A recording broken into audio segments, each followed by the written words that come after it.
The Pride meets Monterey tonight at 7 on Coin TV. Tragic news for basketball superstar Michael Jordan. Authorities now investigating the murder of his 57-year-old father. The president goes to California promising jobs, but his audience isn't buying. And Eye on America. Tonight, the trials of baby Jessica. Adoptive families worry, but should they? This is the CBS Evening News with Dan Rather and Connie Chung. Good evening. Dan has the night off. Triumph, turmoil, and now tragedy. Michael Jordan has seen it all this year. Today, police in North Carolina confirmed the worst fears about the basketball star's missing father. James Jordan shot to death. Killer and motive unknown. Correspondent Diana Gonzalez reports from North Carolina. A devastated Michael Jordan arrived late this afternoon in his home state of North Carolina after learning of his father's mysterious death. The FBI is now investigating the murder since James Jordan's car was found in North Carolina and his body was discovered in South Carolina. The probable cause to indicate that Mr. Jordan was abducted and transported across state lines. 57-year-old James Jordan's body was discovered 10 days ago, floating in this creek in South Carolina. The only thing we know is that the cause of death was a single gunshot wound to the chest. The senior Jordan hadn't been heard from since he attended a friend's funeral 3 weeks ago. Michael, who grew up to basketball stardom in North Carolina, was very close to his father. They even appeared together in a television commercial. Everyone from Michael Jordan's boss to Bulls fans expressed their sadness at the senior Jordan's death. This country needs gun control in the worst damn way. And we need something to stop this kind of stuff. We think it's really a tragedy that this has occurred. Michael means so much to the city of Chicago. The body of James Jordan was found in an area known for a lot of drug-related crime, but as of now, police say they have no obvious motive. Authorities have not said whether they will consider the possibility the killing might be connected to the family's gambling activities. Other possibilities include kidnapping for ransom or simply random crime. Diana Gonzalez, CBS News, Charlotte. Late today, authorities announced that the body of James Jordan, then thought to be a John Doe, was cremated several days ago, which will obviously complicate the FBI's investigation. Police identified the body early today through dental imprints matched to family dental records. Meanwhile, Jordan's murder adds another bitter twist to the dark side of an all-American success story. James Jordan was there when his son Michael led the Chicago Bulls to their first NBA championship in 1991, a moment for them both to savor. Well, to tell you how proud I am, I'd have to search for more words than what I've got. But he had been there all along. My parents gave me most of the motivation that I really needed. They were your heroes. They were my heroes, they were my role models, and I think in some respect that's the way it should be. The father of the best-known, highest-paid athlete in the world was a familiar figure to his son's teammates. And Jordan is fouled. He's just a great guy, always had a kind word. He just always cared about people, and I really see why Michael is the way he is because of him. As Michael Jordan's fame and wealth grew, James and Dolores Jordan remained an anchor for him. They attended every Bulls game they could. You know, when I see that they're there, then, you know, I'm relaxed. I had great parental guidance when I was young. They taught me from day one right from wrong. Michael was once a 15-year-old kid who was cut from his high school basketball team, and the world has forgotten that. He's now Michael Jordan, the superstar. But the one thing that keeps him remembering who he was and what it was when he didn't have anything is his mom and dad. And it was his dad who stepped forward to take the blame when Michael Jordan was criticized for gambling in Atlantic City the night before an important playoff game this year. His dad said the casino trip was his idea, at a time when Michael Jordan was already embroiled in controversy about his high-stakes gambling on golf. Just last month, Michael Jordan told me that his father is one of the few people he would believe if his gambling were out of control. If it's to a point where my parents feel that, hey, you got a gambling problem, seek help, I would. If I had a problem, my mother and my father has always been there to tell me if I had a problem or not. What is still unclear and will be for some time is what effect this tragedy will have on Michael Jordan and his future with the Chicago Bulls. Throughout the NBA tonight, there is speculation that Jordan, who talks about retiring, may once again reconsider in the wake of the loss of his #1 fan. Our other big story tonight, a breakthrough in the trade talks involving the U.S., Mexico, and Canada. The three countries have settled key side issues that have been holding up creation of a North American free trade zone. President Clinton believes the trade deal would create hundreds of thousands of American jobs.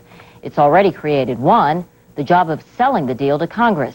And as correspondent Bill Plant reports, that job belongs to the president. While President Clinton was trying to reassure California defense workers that they'll recover from job cutbacks, the administration was hailing the breakthrough on the free trade agreement, which will also cost some jobs in the short term, as a major victory with potentially far-reaching economic implications. It means jobs. It means growth. It means higher living standards. It means that our economy will grow. But already Democrats are deserting the president, including House Majority Leader Richard Gephardt, who said today that he cannot support the deal as it stands. Mr. Clinton's argument, there'll be long-term gain after short-term pain. We have concluded what I believe is a very successful negotiation, one that will now guarantee that a port city like Oakland will be able to send ever-increasing quantities of American-made goods to sell in Mexico and beyond. Mr. Clinton campaigned on jobs. He promised his budget will create millions of new ones. But many people are still worried about losing theirs, like these California defense workers who came to hear what Mr. Clinton had to offer. I think if they do create jobs, it's going to be making about half the money that I make. They'll probably be in a category of $20,000 a year or something like that. Once again, I feel like seeing is believing. Seeing is believing. Free trade will be another very tough sell for Mr. Clinton, because when opponents charge that it can cost jobs, Democrats will desert him. He'll be at the mercy of Republicans. And because most members of Congress carried their districts by a larger margin than the president did, he doesn't have much bargaining power when it comes to keeping them in line. Bill Plant, CBS News, Alameda, California. Mr. Clinton's Commerce Secretary Ron Brown is reportedly the subject of an FBI investigation into an alleged bribery scheme. U.S. News and World Report says a Vietnamese businessman claims he was told that Brown agreed to accept $700,000 from the government of Vietnam in return for helping to lift the U.S. trade embargo. There's no evidence Brown ever took any money, and he categorically denies the accusation. Straight ahead on tonight's CBS Evening News, the Serb army begins to pull back. But is it too little too late?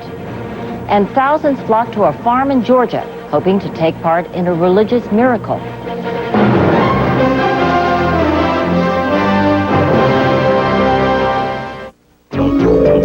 Okay, here's a real nightmare. Imagine a stove made of glass. What a greasy mess.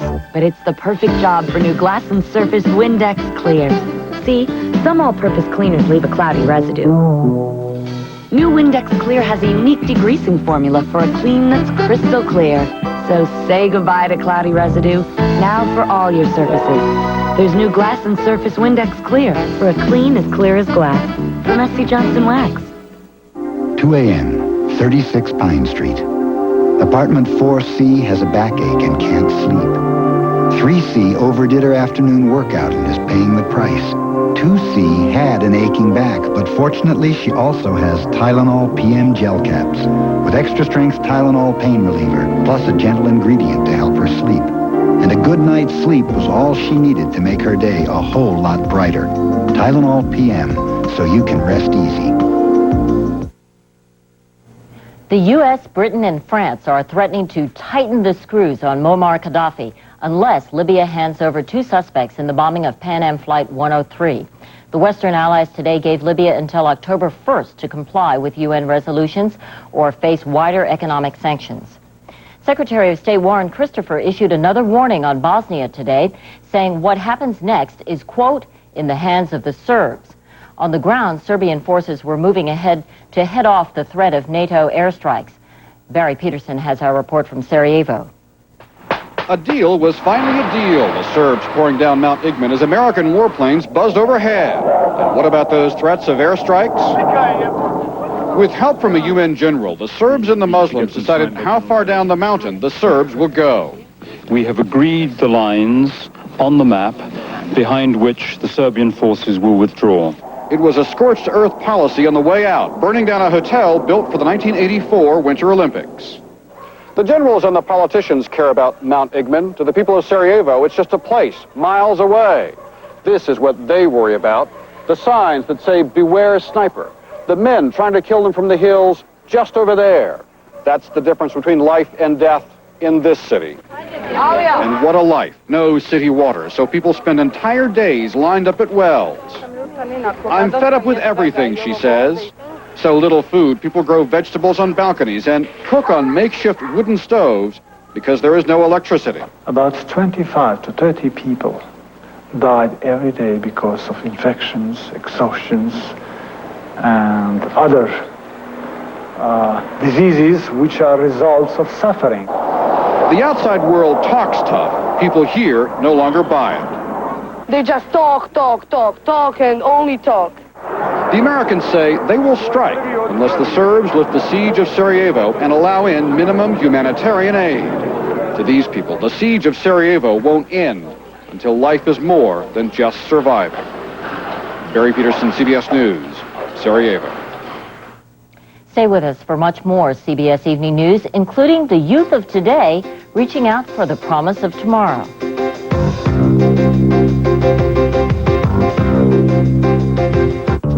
He packs heavy. She packs light. She wears silk. He wears wool. He's comfortable at 68 degrees. She prefers 72. Good thing they own a Buick Park Avenue with available dual-zone climate control. 72 for her, 68 for him. Too bad everything isn't as accommodating as Park Avenue. From Buick, the new symbol for quality in America.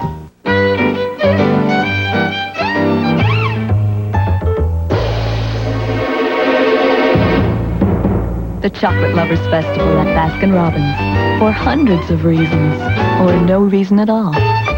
Why Centrum Silver? Because you're over 50 and you're just hitting your stride. Centrum Silver vitamins. Because the latest scientific research about changing nutritional needs after 50 is built in. Centrum Silver. It's a great time to be silver. You're about to see another side of Effordent. Two-layered Effordent. The white side helps clean and deodorize with Arm & Hammer baking soda. The blue side also has more mint to provide more freshening power than ever before, making this the best Effordent ever. Two-layered Effordent. Clean, fresh dentures come out of the blue. Is it really worth reporting that 3 Roman Catholic women had the same lover? It is if their lover was the Archbishop. 60 Minutes, Sunday. Pope John Paul is enjoying a little R&R this evening. That's relaxing in the Rockies. Earlier in the day, the Pope celebrated Mass in Denver for America's Roman Catholic bishops. After Mass, John Paul gave his blessing to a group of disabled people, and later, high school students gave him a pair of sneakers in papal colors, size 10.5. Average. The Pope has attracted hundreds of thousands of young people to Denver. His visit comes at a time when many children seem to have no use for the religion. But as Scott Pelley reports, John Paul believes it is exactly what they need. Today in Denver, the Pope prayed for the youth of the world, calling them the Church of Tomorrow. But during that prayer, only 10 blocks away, kids were fighting an imaginary gang war. Struggling to grow up where neighbors are homeless and hope seems distant. World Youth Day is in the U.S. this year because the Pope believes that some American kids are among the most threatened in the world. The simple idea is to bring them together in order to give them a sense of hope and purpose. So all over the country, there have been thousands of goodbyes, many leaving neighborhoods for the first time. Alicia Goler lives on the violent streets of Chicago's West Side. I think all people really need is someone to talk to them and someone to believe in them so that they can start believing in themselves.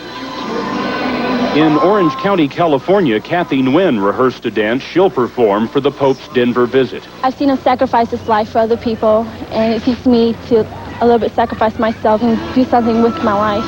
Back in Denver, Father Tony Judge runs a church in the battle zone. Dan, how are you, Father Tony?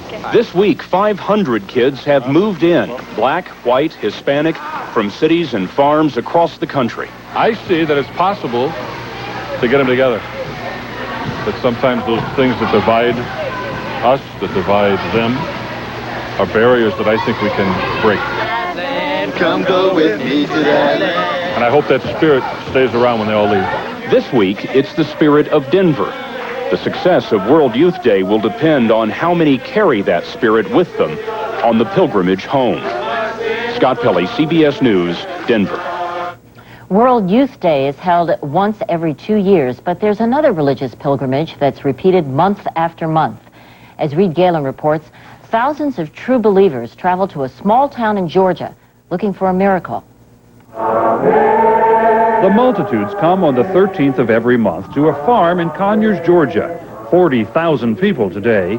Pilgrims straining to hear of Nancy Fowler's latest conversation with the Virgin Mary. Our Lady said during the apparition, many of you are living in grave sin. They believe Mother Mary often shows herself to Fowler, I can ask her questions and talk to her. and always on the 13th. I have an overwhelming sense of peace and love and serenity when I'm with her. There is no answer to the questions. Why here? Good question. Why you? Probably because I'm the least deserving of anyone. There never are answers to questions of faith, except for faith itself. Nancy Fowler is not the only one seeing things here. Do you see the face of Jesus there? Pilgrims believe Fowler's yard is holy ground. They fill their jugs with water from Nancy Fowler's well. They overrun religious shops nearby. It's the sentiment, it's not the money. They are not troubled that the Catholic Church doesn't want to have anything to do with what is going on here. Neither do Nancy Fowler's neighbors. How'd you like thousands of people coming and blocking your driveway every month? Ned Morris and the fellows in his garage think what's going on next door is more business than miracle. 80,000 people give $1 apiece. That's good money every month. Pray, children, pray. Fowler says she was skeptical herself. A housewife, a once-a-week Catholic when it all began. Initially, I really thought, my goodness, what is my stress factor? Now she prays for non-believers, too. And Ned Morris understands you should be careful criticizing another's religious beliefs. I don't know. I mean, who am I to say it may be real?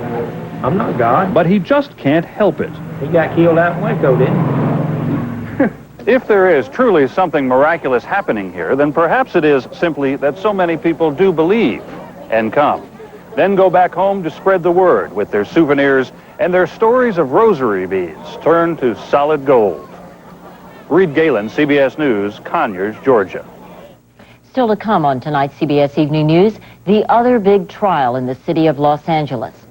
Up next, the defendants, the jury, and the controversy.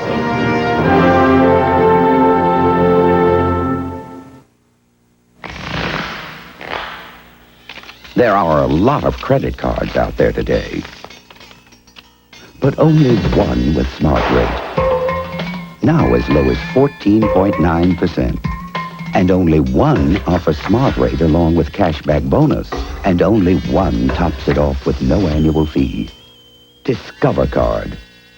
There just isn't a better deal. It pays to Discover, the card that pays you back. I hit the floor at 9 a.m. and I'm going non-stop till we close.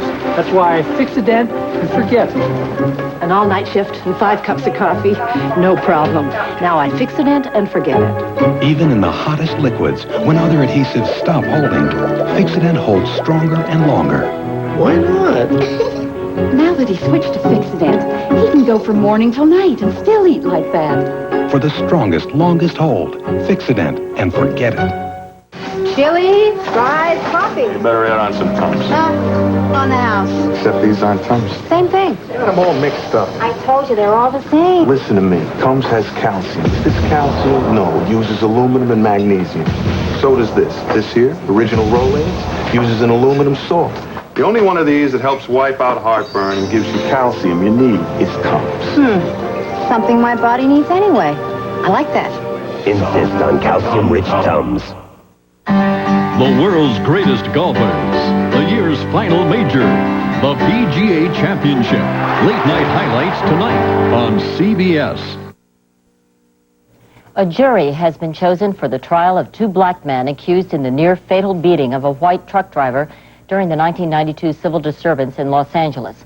Opening arguments are set to begin next week. And as Bill Lagatuda reports, it could be the last chapter in the violent saga that began with the beating of Rodney King. Deciding the fate of Damian Williams and Henry Watson will be a jury that is racially mixed, but not without controversy.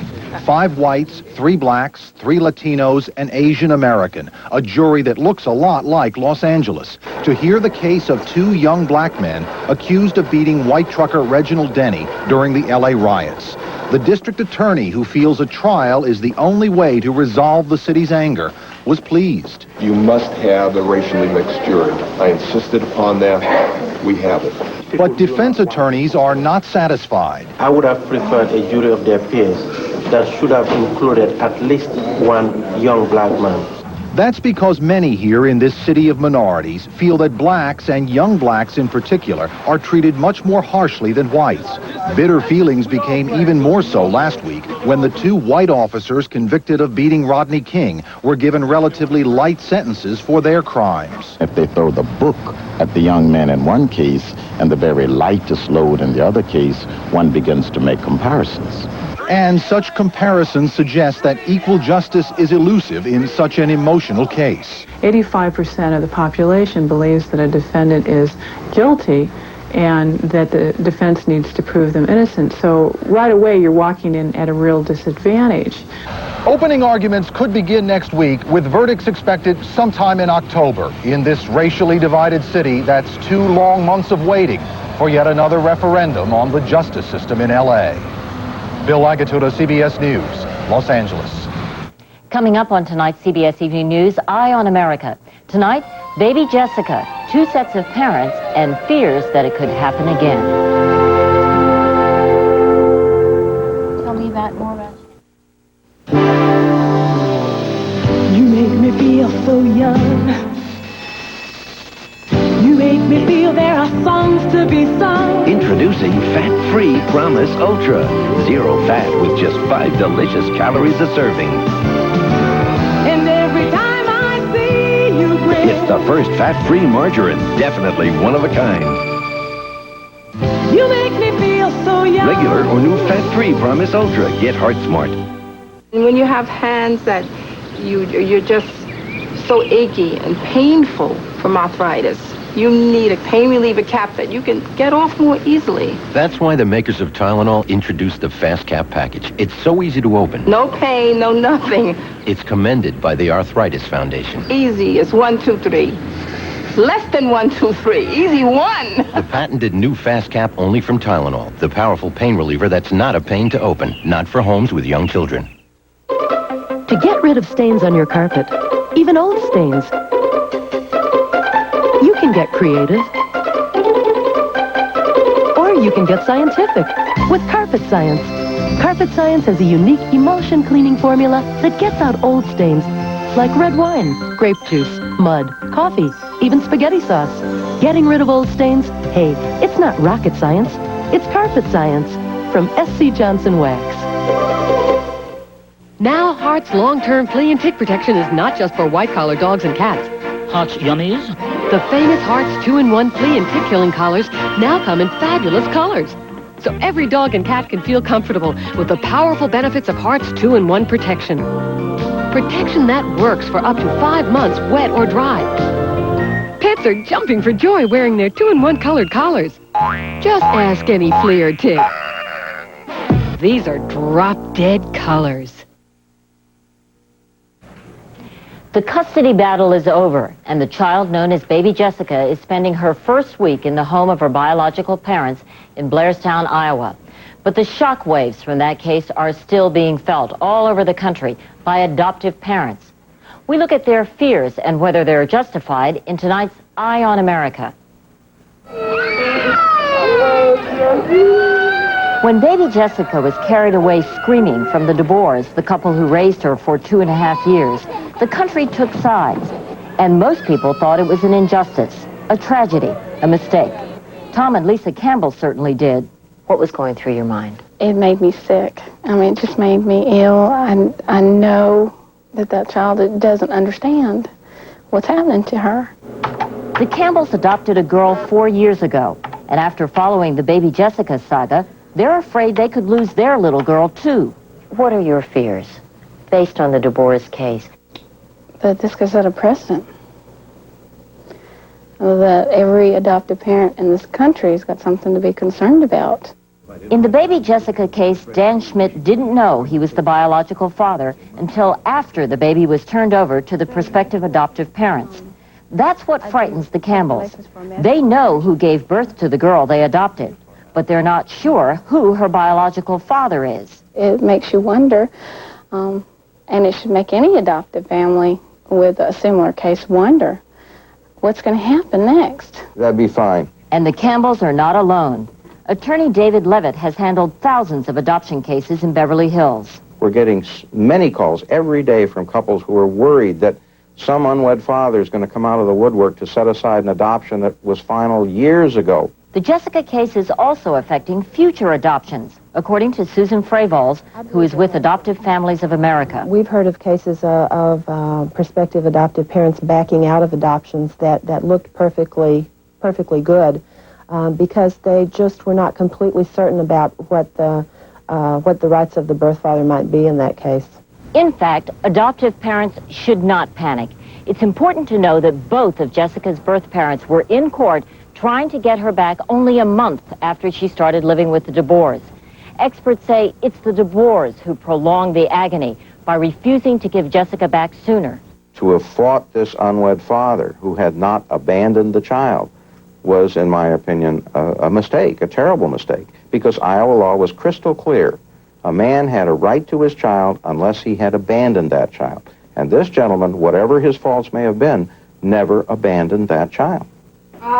Critics of the DuBois also say they broke confidentiality agreements and were masters at orchestrating public opinion, while they repeatedly appealed court decisions in 2 states where the laws were definitive.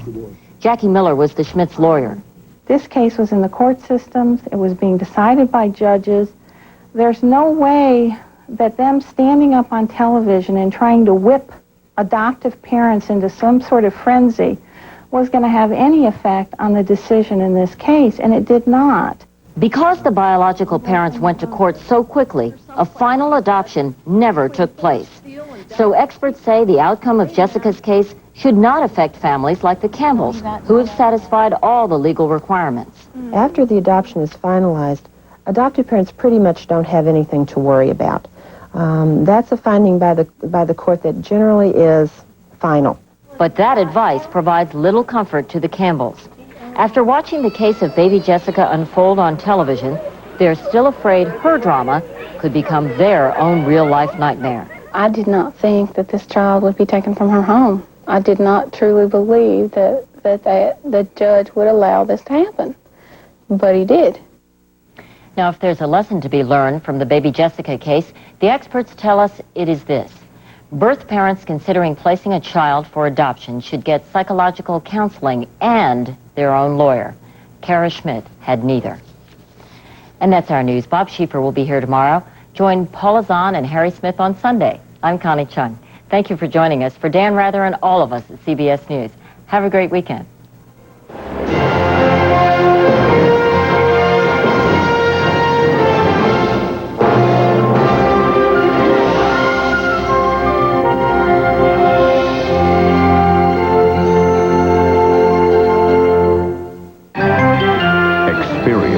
CBS News.